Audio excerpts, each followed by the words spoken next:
Okay, Okay, without, so let's start. that's all the relevant information. Without further ado, let's start a round on constructive. All right. So, okay. Judges ready? Opponents ready? Our time starts now. We negate the resolution that tech companies' use of personal data is more beneficial than harmful. A tech company is a type of business entity that focuses mainly on the development and manufacturing of technology, providing technological service. Personal data is information that is linked to or can be used to identify individual persons. Today's debate should be a cost-benefit analysis based on both social and personal interests. Thus, if we can prove that technology companies' use of personal data is doing more harm than good to these interests, we will win today's debate. Contention 1, social conflict. Since social media tech companies are using data traceable to specific individuals to function their algorithms, posting information on social media platforms are in the scope of our debate. Tech companies' use of personal data help political parties fuel hatred and racial discrimination. Terrorist groups are targeting individuals on Twitter and Facebook based on their account creation dates, number of followers, location, religion, and myriad other details in countries including Myanmar, Sri Lanka, Cambodia, and Hong Kong. 4,013 items and around 71 variables were collected. 200,000 tweets aimed to discriminate and divide based on religion, location, and more were targeted at Twitter users, all in Sri Lanka alone. This resulted in widespread conflict, including a terrorist bombing in 2019 that killed 200 people and injured 600. Moreover, according to New York Times in 2019, members of the Myanmar military have systematically used Facebook as a tool in the government's campaign in ethnic cleansing against Myanmar's Rohingya Muslim minority. The military harnessed Facebook over a period of years to disseminate hate propaganda, false news, and inflammatory posts. The fact-finding mission reported that the Myanmar military's manipulation of Facebook's personal data stirred up genocide crimes against humanity and war crimes, which resulted in widespread, systematic, brutal killings of 10,000 people and the creation of 700,000 refugees. Max Eddy, a software analysis and writer at PC Mag, also stated in 2018 that tech companies like Facebook and Google's business model is filtering what people see to drive clicks. As a result, people get into echo chambers. Their vision becomes increasingly limited to a filtered range of what the companies want them to see. For instance, due to Facebook's targeting, people hear arguments and evidence only from a narrow side of the political spectrum, making them even more subject to political manipulation. According to The Guardian, 20 million people in Myanmar population of 53 million only use Facebook. Being the dominant source of information, the only political viewpoint that Myanmar people are receiving is the spite-filled information propagated by the government on Facebook, which in turn kindles the radicalizing ideas and behavior. The political manipulation with aid of tech companies' use of personal data leads to widespread conflict and war crimes that severely increase societal instability, kills hundreds of thousands of people, and threatens the peace of the world. Contention 2. Price discrimination. Tech companies utilize personal data to enforce price discrimination on different groups of customers. A 2017 investigation by ProPublica compared payouts in California, Illinois, Texas, and Missouri showed that minority neighborhoods paid 30% more for car insurance than white neighborhoods with the same risk levels. Besides using personal information, researchers Rosa Banks and Joanna in 2019 documented that targeted ads is asking consumers to pay more than the average, enforcing price discrimination on the public. Tech companies like Amazon target customers and encourage them to buy products they don't necessarily need. This results in a total of $8 billion spent on impulse purchases in Canada alone, putting consumers in a compromised position. Tech companies' price discrimination increases inequality, creating societies with more crime and violence, family disruption, sickness, and conflict. Contention 3, monopoly. Data collection for business use hurts new startups as big tech companies monopolize the market. According to Professor Kara Rudensky, data has become the barrier to enter the market and thus prevent new competitors from entering. In the tech industry, the search market is an example. Google's ownership of 81% of online searches and 85% of search ad revenues blocks smaller firms from entering the search market. Consequently, as small firms are driven from the market, workers are also laid off. According to Professor David Garded from Oxford University, data collection led to more than 7 million people losing their jobs because of their company has been pushed out of the tech industry by monopolies. He predicted that if data is still the barrier to entering the market, then more than 50 million people will lose their jobs in 2025. As a result of established players' access to vast amounts of proprietary data, competition is decreased and unemployment increases, which hampers economic growth. For all the reasons above, we urge a calm ballot. Thank you. Constructive from Pro. Can everyone hear me? My case starts now. When Edison invented the light bulb, he was mocked by the British Parliament. When the Wright brothers put the first working planes, they were criticized by the French army. Yet the impact of these projects have only proven to be monumental. What we see inside Pro is that sometimes all we need is little optimism. Our belief in space technology took us to the moon and back. Data technology will take us even further. Proud to propose. Our case today will be wide-ranging because personal data has driven so much improvement and nothing should be ignored. Contention 1, national security. Subpoint 1, trust. According to a UK case study, crime mapping via personal data and the subsequent release of these maps to the public greatly increased the trust between the people and the police, which the CSG Justice Center credited for easier policing, better collaboration, and more criminals being caught. Subpoint 2, justice. The transparency of the Open Data Institute has essentially ended corruption for the legal and policing system, leading to more efficiency, cutting costs, allowing for taxpayer money to go to schools and hospitals instead. Subpoint 3, lower crime rates. SAS says that personal data has lowered robbery rates within certain parts of Manhattan by 95%, and according to McGill 2018, beyond Manhattan, crime rates in general can decrease upwards of 40% globally. Counter-terrorist organizations, as part of 2018 states, can also benefit from personal data. Protection 2, disaster management. Subpoint 1, informational access. According to the Repair Center, IT companies isolate real social media feeds from trolls via GPS location, which the federal government defines as personal data, to share vital disaster information. In fact, the Sydney Communications says this is so useful that 87% of journalists use it in the news reports. 2 benefits of this. First, Civic Plus states that during an active disaster, civilians are better able to avoid dangerous areas during their evacuation via to provide information. Second, better zoning decisions can be made. E.g., in India, Google used personal data to locate flood-prone areas, determining no-build areas for the Indian government, which saves countless lives every year. Subpoint 2, disaster response. CEF PhD states that by analyzing personal data, certain classes or tech companies help community leaders make a more informed decision when it comes to disaster response, which the IAFC says is vital to core public safety response capacities and personal safety of all first responders. In fact, according to a joint FFC-APCO estimate, upwards of 10,120 lives are saved annually in the US alone, 2.2 million worldwide, and this number will only rise as climate change worsens. Contention 3, education. Subpoint 1, improved higher education. According to the ICO, learning analytics and higher education combine statistic and fluid data, both personal data to reveal trends, which Young 2019 says improves higher education, benefiting both staff and student. Subpoint 2, less dropouts. EduCause says that digital transformation can help us analyze VLE data, a type of personal data, to prevent dropouts before they even happen at a better and larger magnitude, benefiting to students and society in both the short and long run. Subpoint 3, cheaper education. Helio Campus, a tech company, has finalized the data program that allows universities to cut cost of management, allowing for cheaper education while not hurting its quality. The Southern Mississippi University has already embraced this. It's time we did too. Contention 4, healthcare. Subpoint 1, EHR. HealthFit states that the EHR interacts with a medical database that uses personal data to store about information. Sakovic 19 says this EHR allows the users to receive notifications and quickly identify symptoms, saving lives. And if the drug crisis and company OD levels going to the Western Hemisphere, only more lives will be saved. Subpoint 2, clinical trials. The FDA and EMA both state that clinical trials can be made easier and cheaper with this new wealth of personal data, allowing for more medicine to be produced at a higher rate of success, translating to a decrease in cost and subsequently an increase in lives saved. Subpoint 3, pandemics. Michael 2013 states that personal data can stop pandemics, like the coronavirus, saving hundreds of thousands of people every year. Moreover, according to the World Health Organization, pandemics like malaria that are gone in developed continents still exist in Africa, South America, Eastern Asia, etc., which means that personal data, we can also end these curable diseases, saving millions of lives, many children, and decrease continental inequality. Subpoint 4, data-driven programs. A joint study conducted by 3 PhD medical professors found that when client data was evaluated through machine learning algorithms created exclusively by personal data, diagnosis was made with an 84.55 rate of success, a level of success far beyond the ability of modern experts. In a single instance, according to Science Direct, a program increased the prediction rate of whether or not a cancer tumor is benign or malignant by 20%, saving 2 million people per year. In another instance, according to Daho, a PhD medical professor, the rate of survival after an orthopedic dissection was raised by 26%, saving 4.5 million people per year. If we combine all of the thousands of programs that are in use in the status quo, the life saved are the tens of millions. On parole, we improve national security, disaster management, education, and healthcare, saving and bettering hundreds of millions of lives. The future is closer than we think. It's time we embraced it. Very proud to propose. Thank you. Crossfire between 2 first speakers. Do any of the side need preparation? Nope. We'll proceed. Constance, you have the first question.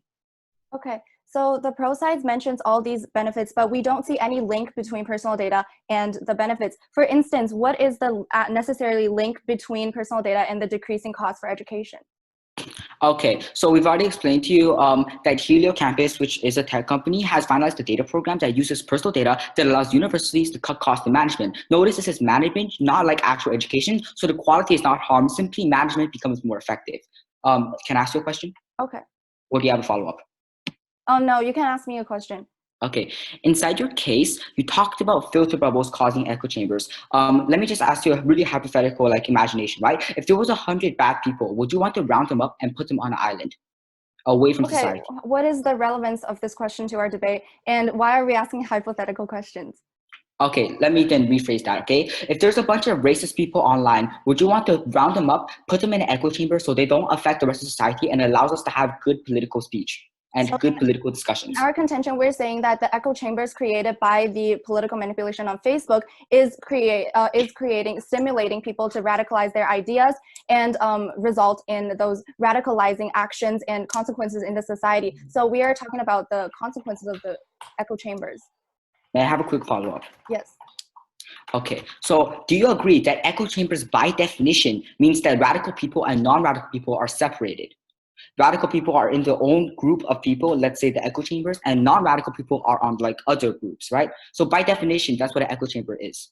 Do you agree to that? Because the radicalizing people consist of the majority of the population in countries such as Myanmar, the echo chamber consists of the whole population of Myanmar, right? So the whole population of Myanmar is stuck in this echo chamber in which they only have access to, or they only have the inputs of politically radicalizing ideas that are recommended to them you by agree the to the Facebook definition algorithm. of what echo chambers are, since you never provided one in your speech.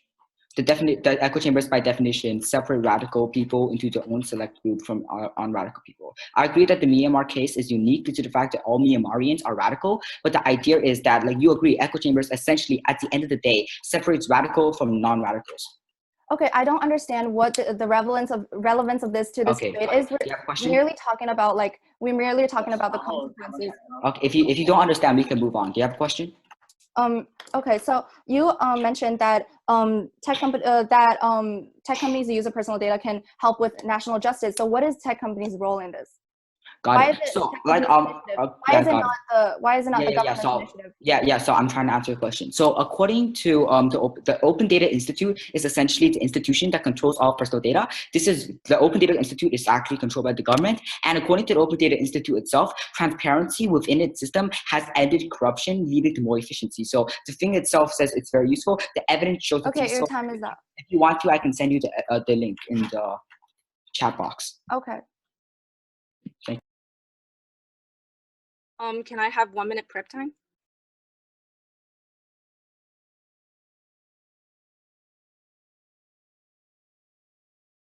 Yes.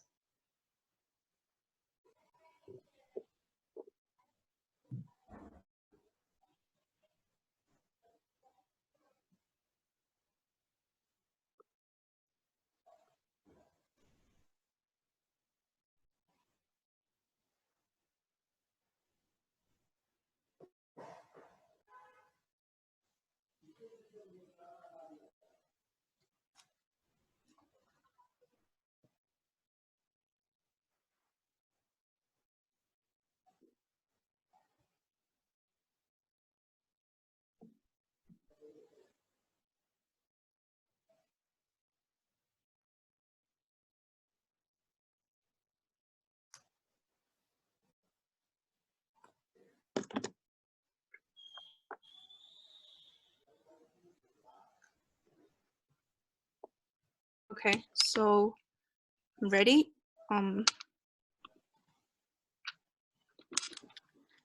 Yeah, so judge ready, opponent ready, my time starts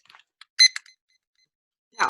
So today's debate should be a cost-benefit analysis based on both personal and social interests. Moving on to our opponent's contentions. Their first contention talk about national security. However, we tell you that this crime prevention is not actually very useful. According to ProPublica Journalist 2019, they looked at the risk scores assigned to 7,000 people and checked to see how many were charged with new crimes. They found that the scores were remarkably unreliable in forecasting violent crimes. They found that only 61%, just over half of those predicted to commit future crimes, actually did, which shows that this is only more than a flip of a coin, which shows that this will not boost trust between the people and the police. It will only decrease the trust between people and the police.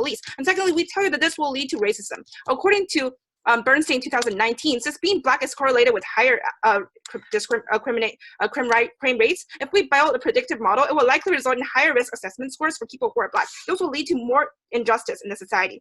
Thirdly, they talk about lowering crime rate. However, we already told you that by using these kind of personal data, it will lead to more security cyber crimes. We told that according to Benjamin Harrell 2019, digital learning platform Moodle was hacked in 2019, leading to an estimated 77 million users being put up for sale on a regulated part of the market, which shows that this will exactly boost cyber crimes, which will lead to more people being targeted and lead to more people being caused harms on the internet. And their second condition talk about somehow about harms and about emergency issues. However, we tell you that we don't necessarily need technology companies to involve in this process. We already have a lot of charity groups like Red Cross and also Eat Monk in Africa countries to help solve the emergency issues. Already provided by Canadian Red Cross 2019 in Africa. So Ethiopia, Kenya, Liberia, and Mali, that's cost directly led to more than 300 million people trained globally, and over 2 million people lives were saved using because of Red Cross at solving disasters and emergencies. We tell you that we don't necessarily need personal data and technology companies to solve the issues. We can use healthcare charities at local areas to solve this issue. So we don't need personal data. That is non-unique. And the third contention talk about how it will improve education. However, we tell you that it will lead to a lot of safety issues. According to Programming 2019, hackers have been breached at least 62 college and university networks by exploiting a vulnerability in the network. Moreover, we already mentioned that digital network platform Imodo was hacked, which led to 77 millions being put up for sale on regular part of the market. Moreover, this will lead to higher financial costs.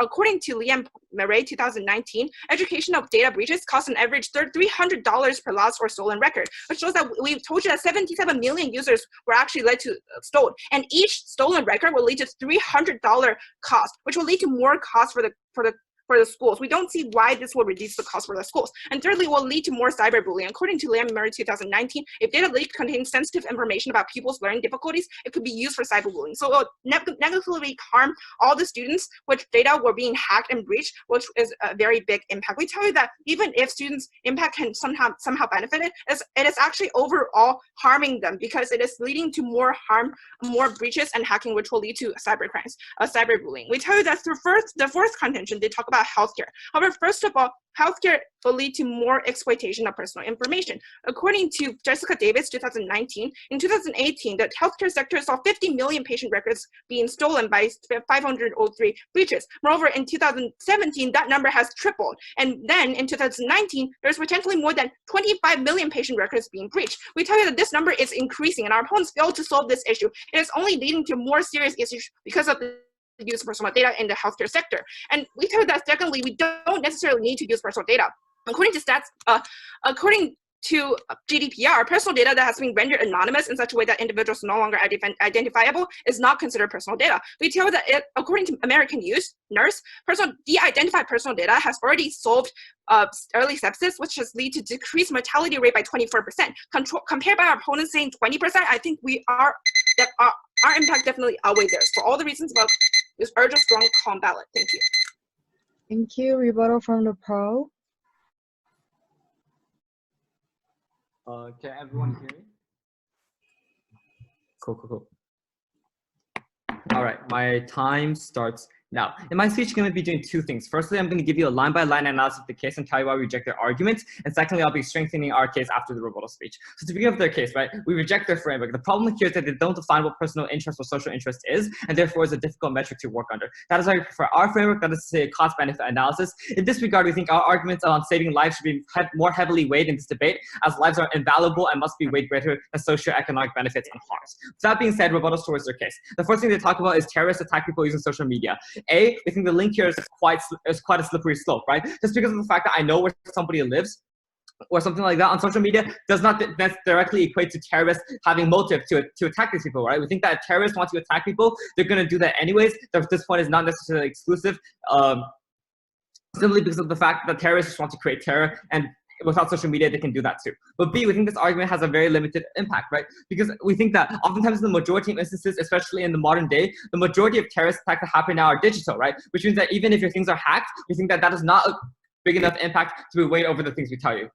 Next thing to talk about is echo chambers. We have three responses here. We think echo chambers can be good, right? According to The Guardian, echo chambers can decrease noise and chaos in the political conversation. That is to say, more productive conversations and more good policies being passed. But B, we tell you that echo chambers are oftentimes safe spaces. According to Reuters, 8 to 10 million people in the US identify themselves as LGBT, right? I think for these people, oftentimes they need echo chambers because they need to have a safe space where they can express their opinions without fear of being criticized, without fear of being vulnerable. And C, we think their impact is problematic, right? Tell us that echo chambers lead to radical thought. This focus on single unit radicalism and not group radicalism. What we tell you is that when we separate opposing groups, we actually get much more clarity of thought and therefore less radicalism. D, we tell you that social media cannot exist without personal data and echo chambers. Therefore, the alternative is a world without social media. They never told us why this world is preferable. Next one on price discrimination. Laws exist to prevent this from happening, i.e. the General Data Protection Regulation and Personal Data Protection Act. B, the purpose of targeted pricing is to find the optimal pricing point for everyone. While they focus on products being sold for more to wealthier people, they ignore the fact that those same products are being sold for less to those who are poorer. Finally, I just want to talk about the fact that when these corporations use this sort of like pricing methods to make their products sell better, what this means is they have more money for innovation, they have more money for new products and better quality products, which increases the overall quality of life for people in the whole. Finally, their point on monopoly. Right, and on search engines. A, search engine monopolies actually do not exist. According to Robert H. Borg, consumers can switch search engines without cost instantaneously. There is no coherent case for monopolization because a search engine like Google is free to consumers and they can switch to an alternative search engine with a click. But furthermore, this doesn't just apply to search engines, right? While Colin wants to talk about search engines, we tell you that in many other instances, personal data actually breaks monopolies because of the fact that oftentimes the fact that the reason why big corporations have a hold over the market is because of the fact that they understand the consumer base better. But in the majority of instances, all companies are able to collect more amounts of personal data. They're better able to act as competitors in a very strict market. Finally, we think this point has a very limited impact. Like they didn't. The only harm they told us is there can be like some sort of marginal economic loss if companies have like a monopoly, but they never told us why that is a particularly bad thing, especially when weighed up against our arguments. Finally, about service responses, right? The first thing they talk about is like against our point on crimes that, oh look, it'll lead to racism because data is biased, right? One, the example we talk about crime mapping doesn't even take race into account. The cases we talk about are very rare. But two, I think the alternative is worse, right? The alternative without data to act as a check and balance system is that police cars, racist police cars, are just gonna like arrest people at a much higher rate in their side of the house, right? And the next thing against disasters, all they said is that, you know, the Red Cross is helping out, right? But that doesn't mean personal data can't make it even better, right? We told you that personal data improves. Finally, another point against education and healthcare, all they said is that stolen records are expensive, right? We have two responses. One, according to CNET, algorithms that feed off personal data, i.e. web info, improves web security in the long run. And two, even if it's expensive, it's still a good thing because students' education and human lives are more important. Finally, they gave us an alternative. They said they don't need to use personal data. If they can't use that alternative, we can too. That is not part of this debate. At the end of the day, technology utilizing personal data will only continue to improve. We are so proud to propose. Thank you. Crossfire between 2 second speakers. Do any of the side need preparation time? Nope. So judge ready, opponent ready. My time starts now. So my first question is that you mentioned that people can switch to other alternative internet. However, Yes. but if Google dominates 85% of the search market, how can people actually go to other alternatives? Because Yahoo there is doesn't no give me alternative for you to universal choose. results. Really, I'm pretty sure Yahoo exists, Bing exists, DuckDuckGo. All of these like search Baidu, like all of these search engines still Yeah. exist. Their So results are Google perfectly fine. Just because We tell you Google that owns because- most of the market doesn't yeah. mean to have a monopoly. We tell you it is an oligopoly world where Baidu is dominating 90% in China and Google is dominating 85% abroad. We tell you Yes, but that doesn't mean that they have a monopoly. Small companies all over the world to go out and go bankrupt, leading to 50 million people losing their jobs. No, I don't think. Firstly, I don't think like that's necessarily a monopoly because they don't own 100% of the market. There's still alternatives that exist that people use. Do you For know instance, the I definition use of Bing. monopoly? Okay. No, but moreover, I just want to point out that most of the market. you can't just say that that's completely due to personal data, right? It I is would due to personal data far much because argue study that the evidence reason that why, for example, data Baidu owns a monopoly. Hold on. Services. You asked the question, let me answer it. I think the reason why, for example, Google owns a large part of the search engine market in America, for example, is because of the fact that they offer better services, right? Okay, like if Google gives me better results. It's because they have the dominance of historical data. It is because Well, they dominate historical If you're data. going to concede that personal data leads to better services, we're very willing to take that stance. We're very willing to say, look, we're fine with personal data existing if that improves the quality of products. Because you just conceded that the reason why Google has a monopoly is because their products are better, because their search results are more accurate. If that's the case, then we're completely happy defending that. Sorry, but for the small companies, 64% of the employees are actually from the small companies, and it's leading to 50 million people losing their jobs because small companies are so you can't just be like, look, this is bad because Google is doing a very good job at selling their product. That's not a valid argument. No, you have to tell us why Google using personal data has led to specific harms, right? Okay. Right now, what it sounds like your case is just like a criticism of capitalism. That's not enough to win the debate. You have to tell us why personal data uniquely leads to these harms, right? Historical data. No, I don't think that's the case. Because look, Bing also uses personal data. Like Yahoo uses personal data. Why aren't they dominating? Why aren't they dominating if they also use personal data? By Google, and most people I would just say this. Look, if so many different search engines all use personal data, then the fact that one has a monopoly, we probably shouldn't be blaming personal I'm data. sorry, we're mentioning After all, it's that not an first of all, exclusive we're point. saying that because Google exists, new small companies are unable to enter the market. They're going to be pushed bankrupt because of these big companies. Well, and we tell you that Microsoft look, and Yahoo, first don't of all, actually even if personal data Google didn't because exist, they that probably would have still the power happen. to You don't override. give us any justification for why the alternative is any Our worse. today is not about one company monopolizing. Well, It is I know, but today's debate is about better or worse, right? You're saying bad, but you're not saying worse, which means that if we can show that we make bad better, then we still win. We're actually mentioning that it's making the world worse because well, look, you're saying Google is the only company that collects personal data, but that isn't the case.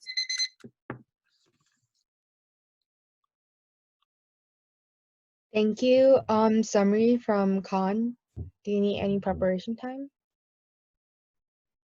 Can I ask 1 minute prep time? Sure, starting from now.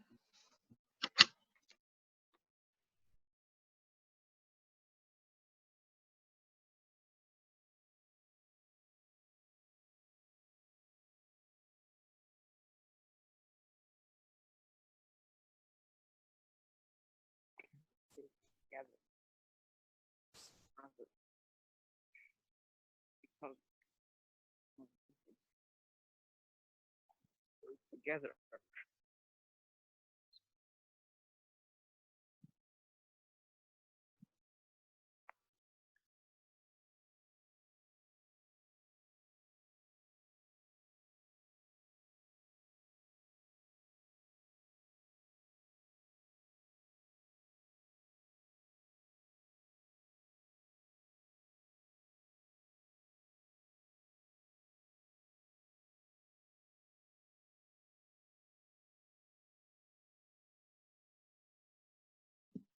Time.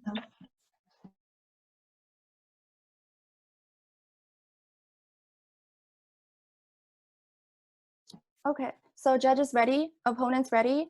My time starts now. So today we're not talking about any prospects. We're talking about the status quo and how it harms social and personal, how personal data harms social and personal interests for the society. So let's move on to some of the clashes. So first for monopoly. So today we are talking about not monopoly. We're talking about consolidated market power. I don't think our opponent understands. Consolidated market power is when firms in the market act like a monopoly because of their dominance and their high barriers to entry. And we have proved to you that because historical data, Google takes up 80% of historical data, that leaves less than 20% historical search market.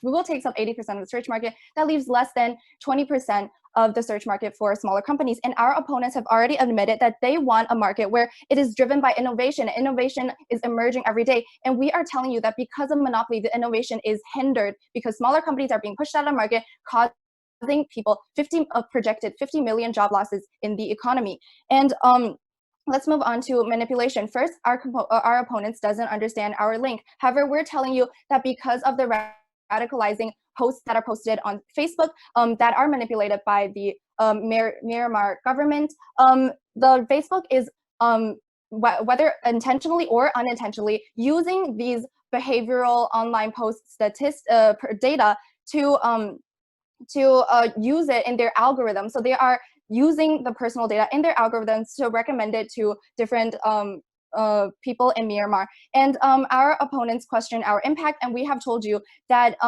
because of these radicalizing ideas being implanted in people's minds on Facebook, 10,000 people are killed in terrorist attacks. And let's move on to echo chambers. So the thing is, our opponents already admitted that the discrimination might already have been established in the Myanmar society. Therefore, the echo chambers consist of the whole Myanmar society. Everybody in the Myanmar society that uses Facebook, which is a majority of people, they are going to get stuck into these echo chambers because the radicalizing political ideas are the only things that they see. And let's move on to the national security contention. So we have already proved that the crime prevention is immature with only a 60% successful rate. That is merely just more than a flip of a coin. And our opponents say that it lowers crime rates. However, we are telling you that in the status quo, 77 million people are being breached to this day, and the breaching behavior is tripling and doubling by the year. And let's move on to disaster. We have already offered you alternatives such as Red Cross and influenza that can help prevent disasters.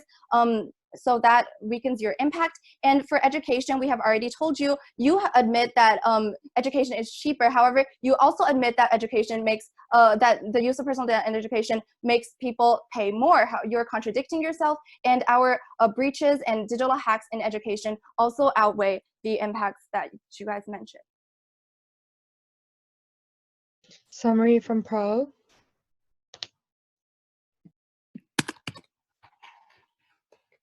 Can you guys hear me?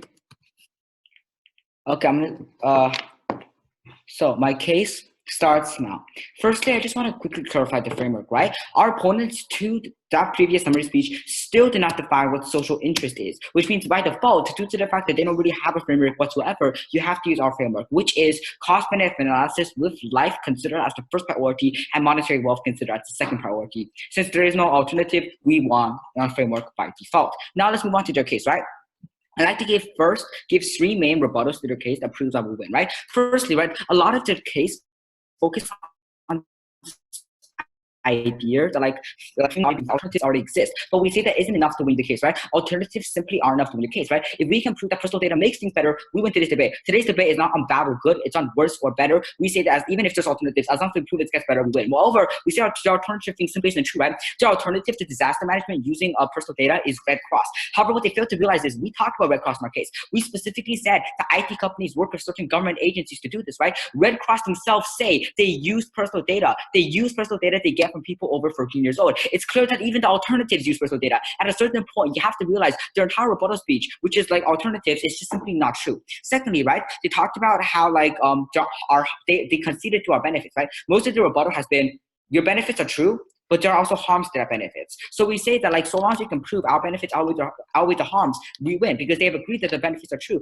And we say we've done that, right? We clearly explained to you how under our metric of human life, we're able to save millions upon millions with healthcare, with national security, with disaster management. We say we have already proven it's better, right? But more importantly, right, we say just think about it. Like the response to education has been, the harms is that it will cost a bit more money. What's more important, getting a good education so you can have a good life, or getting having a little slightly more expensive education, right? Clearly, we actually help them more. But moreover, we also explained to you how this will actually decrease education costs. We said it'll be more expensive, but we never said that. We specifically said it would decrease in cost. I don't know why they're stuffing words in their mouths, but that's not what we said. Because of these 2 reasons, we say we already taken down the entire case, right? And now let's move on to the main clash. The main clash is like a search engine, and we say we've already taken that, right? And Crossfire, our opponents conceded that search engines will become easier and better to use for the public, such as like how Google contains more historical data. We agree to this, right? We explained that we're willing to take this onto our side. So because of this, we say that we want this because our benefits are with the harms, because our benefits is helping everyone have a better search engine. And the harms are simply that some unemployment will occur, right? However, we say that this unemployment is structural unemployment, which is a type of natural unemployment. Natural unemployments are normal. They are supposed to happen. Without it, an economy can't function in the first place. We say our opponent's rebuttal is not true. Our opponent is giving a cap K, but today's debate is not capitalism. Today's debate is on personal data. At the end of the day, what do we tell you? We tell you we're able to save millions upon millions of lives by increasing national security. We're able to save 2.2 million lives by increasing disaster management. We're able to save tens of millions of lives by improving healthcare, right? So we say at the end of the day, under our framework, we have won because we save more lives and more money. But even if you take their framework, we still win because social interest is obviously saving lives. No matter which framework you choose, Pro has taken this debate. Very proud to propose. Thank you, Grand Cross. Okay, so judge ready, opponent ready. Our time starts now. So our first question is Red Cross a charity or a technology company? I don't know. Used it in your example. We already Use mentioned it in that your it's a charity Well, group. okay, so if it's not a tech company, then if you can use that as an alternative, then we can have that too.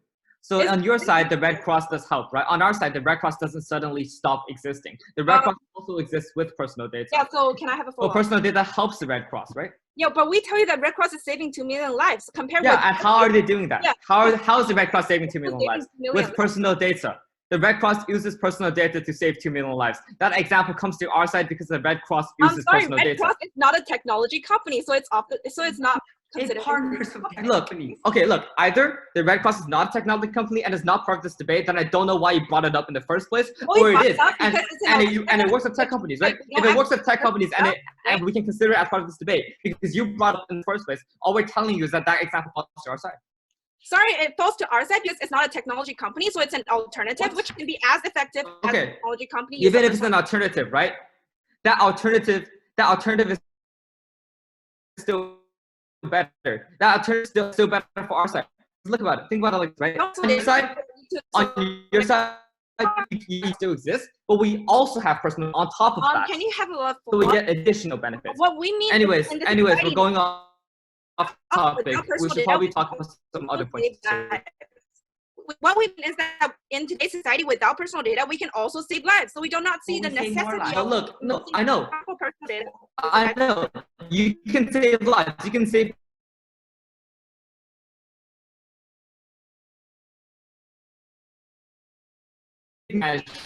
We gave 3 other contentions. Yeah, we already proved to you that using. Okay, so for example, in terms of national security, right? Your only rebuttal towards us was racism, but we told you that, for example, crime mapping does not take into account race, and it has been proven effective. About your crime contention, we already rebutted that it is leading a very biased result because 60% of crime mapping does not take into account race. Targeted, We don't even know what your race is. How is that racist? Which is not How can it be racist if it doesn't know what race you are? First of all, you didn't understand our response. First of all, we'll tell you that this algorithm does not work because only 60% of those who were committed violent crimes predicted by your model. I know, I did respond to that. I said that some data is still better than no data. Simply more. I said that some data is still better than no data. I think this enough said about this point. I think it's pretty clear what direction is. Anyways, I'm going to be very expensive. Do you? Aside from lead to more cyberbullying because of the expectation of student data. No. That's for that because we get evidence for the opposite. Time up. So can I use the rest 1 minute of my prep time?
Today's debate should be a cost-benefit analysis based on the interests of individuals and the society as a whole. While the point of today's debate, our side bring up alternative, is that the impact of their side is not so large as they claim. We tell you that we have alternatives for healthcare. We have permanently anonymized data, which is 25% decrease of mortality rate compared to their 20% decrease in mortality rate. And secondly, we tell you that the Red Cross is saving 2 million lives compared with also their 2 million lives. And thirdly, we tell you that education, it is leading to more hacking and cyberbullying and the increased costs. We tell you that when we say about these alternatives, we're telling that we should develop these alternatives instead of putting all our money into technology companies' use of personal data, which will only lead to more breaches and more costs of the exploitation of personal data. And moreover, on our side, we provided you with strong evidence of the cost of using personal data for technology companies. First of all, we tell you that in Myanmar, more than 20 million people out of 53 million people were using Facebook only, which shows that these terrorist groups and corrupted governments, they're sending these fake news and hate speech on the internet, on Twitter, Facebook, manipulating 200,000 tweets, which will lead to 700,000 people becoming refugees in the country. It is making those third world countries echo chambers. It is making those people in it suffer. And secondly, we tell you that about price discrimination. Our opponents fail to give us any valid evidence to disprove our case.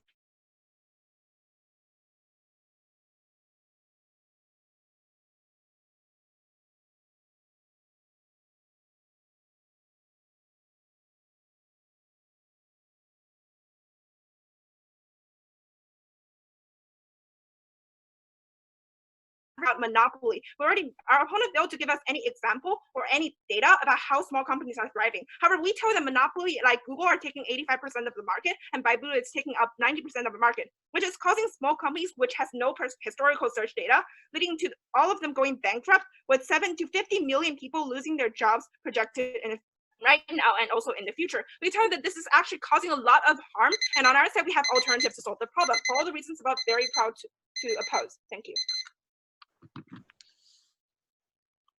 Hi, could I have the rest of my prep, please? Thanks.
Okay, I'm good to go.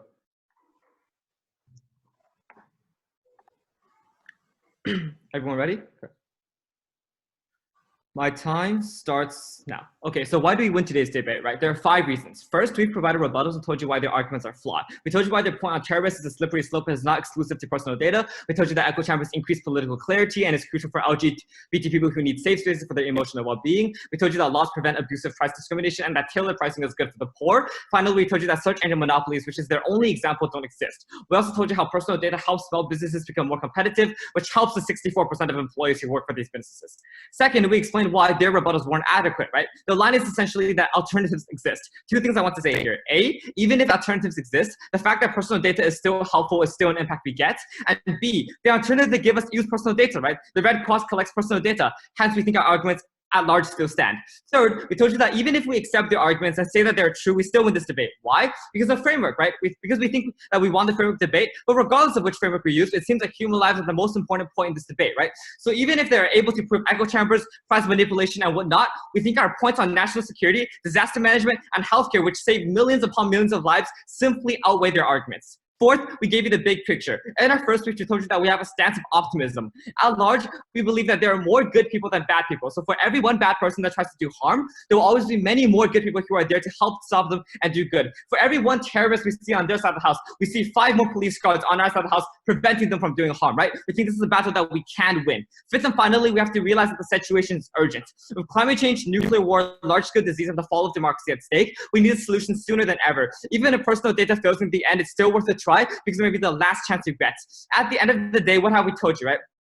We told you about various points about how we are able to protect human lives and also how we're able to save money and how we're able to improve society as a whole. We think at the end of the day, we are the side of the house that wins the cost-benefit analysis. We are the side of the house that tells you why our points stand and why their points don't. Because of all of these reasons above, we believe in personal data. That is why we are so proud to propose.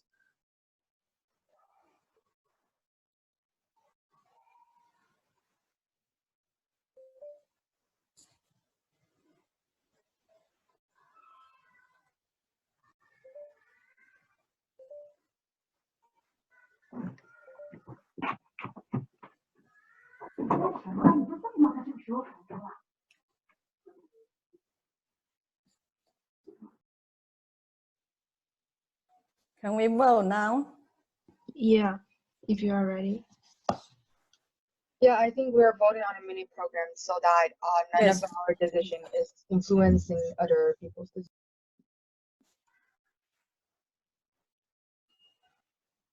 Hello? Yeah, okay.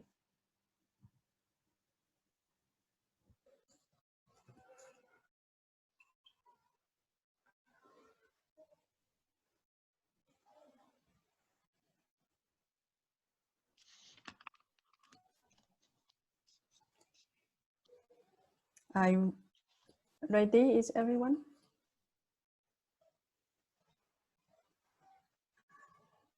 Wait, I think we're going to vote first on a mini program and then we can speak our individual comments.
Okay, so this is a 3-2 decision for the pro side. Congratulations.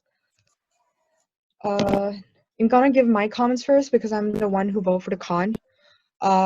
This is a really close round. But Sorry, ultimately, I vote for con. I vote for con. Excuse me. yeah, I know. vote for con. There are 5 judges, so Oh, I see. But my mini program has got problem.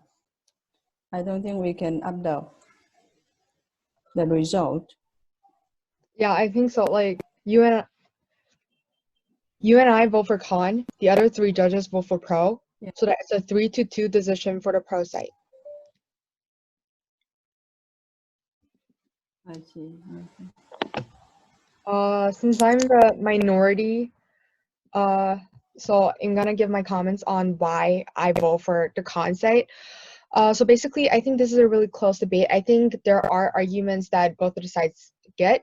So what ultimately comes to me is that, so I'll go by arguments. So for security, I think pro wins by proving that some data is better than no data, and the mapping model does not involve race, so that it wouldn't discriminate people. So I feel like the pro side wins this point. And then on a social conflict, I do feel like the con wins, because pro failed to give responses to how echo chamber radicalize people and create chaos. Your four responses are: first, echo chambers can cause more productive speeches. However, it also creates more productive speeches within the echo chamber, which means that the radical speeches are only going to become worse. Second, they need to have the echo chambers for the LGBTQIA groups. However, LGBTQIA groups are very different from terrorism groups, which I do not think that you can make an analogy or comparison in this place. That yes, LGBTQs need emotional support. Do terrorism groups need emotional supports within the echo chamber? I don't really think so. Third is that it separates radical ideas. That's true. So that it means that radical people cannot influence other people outside outside the echo chamber. But I also do feel like that the number of the people who are radical doesn't really matter. What matters is that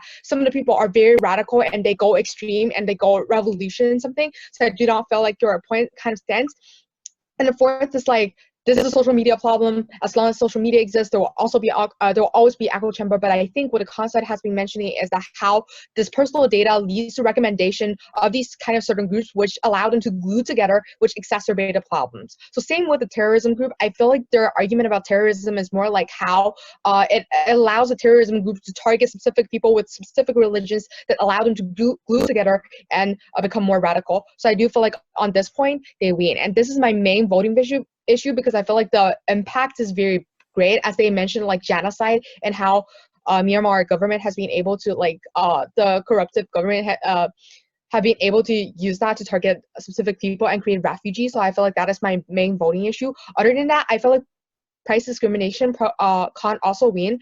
The reason is because when you argue that there's legislation, it can pay, everyone can get optimal prices, but one of the cards is basically how the minority group pay 30% more. So that card basically says that even if your imagination is saying that all of the people can get the optimum price, that poor people can get a cheaper price than the rich, but still they are being exploited for higher prices. And then going on to your arguments, I do feel like you win the disaster management argument, because I do not feel like the Red Cross argument really stand. I also think that you win on the education argument. I feel like the healthcare argument, the other side has successfully proved that using anonymous de-identified data that can also save people. So I feel like at this point they proved that alternatives can work better and can work the same or even more effective than your side. So what ultimately comes to me is the impact calculation. When your side say that you matters the lives more, so I feel like in the health argument you didn't really win, but on the other side, on the echo chamber argument, you the genocide impact and the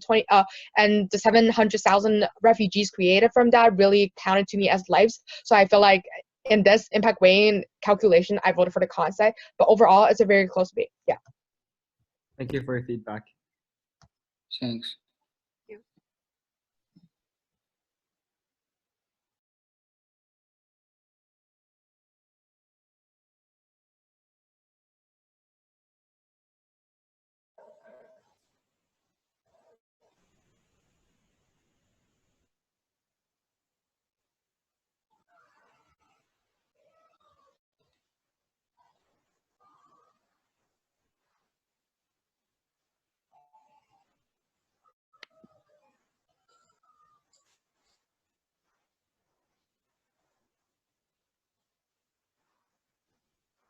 Hi.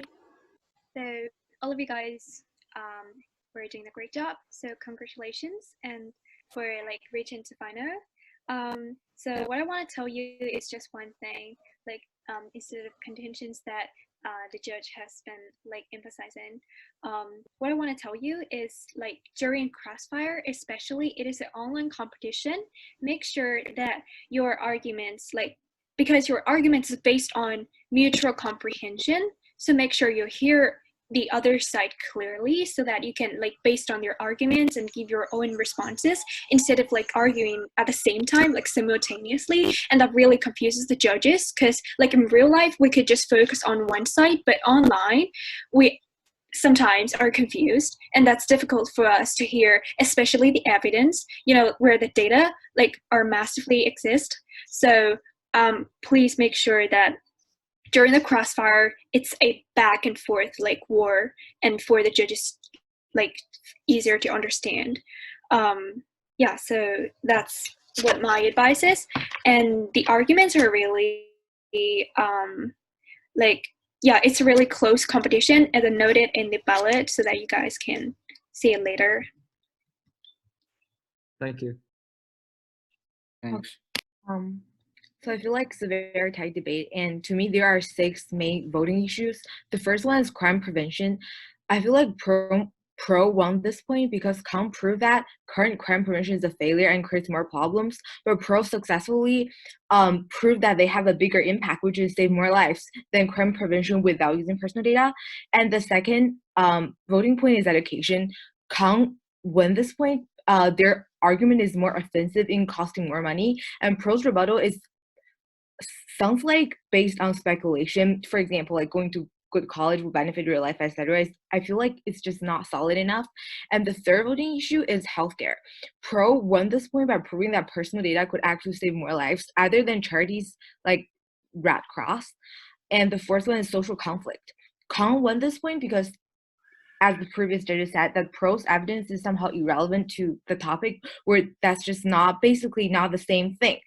And the fifth one is monopoly. Pro won this thing by proving that, like, even if monopoly exists, like Google, it's not exclusively tech companies' fault. And the last one is national security. I feel like this voting point is tight because Kong successfully proved how terrorist attacks cause human life sacrifice, but Pro also has a very good point saying that it's not exclusive to data sharing. So again, the biggest reason for my decision today to vote for the Pro is because Pro has a bigger impact to save lives. Other than that, I think it's a really great debate and both teams did really good. That's all. Thank you. Thanks. Okay, I think that most of the comments have been given by the previous judges with regards to you allowing your opponents to talk and not unnecessarily interrupting and all the other arguments. I also feel that with regards to my main decision was based on, first and foremost, the responses that Paul gave in the crossfire, the very first crossfire. Okay, I feel that your responses were very, very smart, and then whatever response you gave was backed by evidence. Also, with regards to the disaster management, even though Korn gave a very good rebuttal as compared to Paul, Korn missed that particular argument. I don't think that the charity group thing, it did it for me. It absolutely didn't do it for me. So on that basis, I think that Paul also won. Also, I think that overall, your framework your argument favored your framework. I really had a bit of issues with Korn's framework and then argument. But basically, I think that you guys really had a good debate, and it was really close to call. At a point, I didn't know who to vote for. I didn't know if I should vote for Paul or Korn because you guys were really, really good.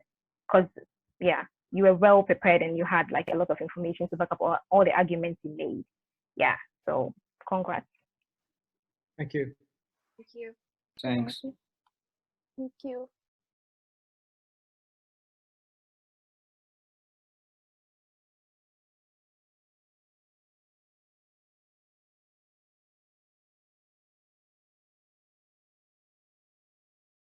So what happens now? And okay, I'll have some points to address. I have voted for Con because, okay, all really good. So the things I'm going to talk about is the difference, okay, between your team. All good things. I don't want to say anything because, okay, the prop team. Why I didn't choose you? Because in a rebuttal, in a debating, you need to provide more relevant questions in a crossfire instead of repeating all your personal opinion. Okay, and for the con team, they're continuing, they're providing more and more concrete evidence to support their point. So that is very, very good things. So that's why I vote for con. Thank you. Thank you. Thanks.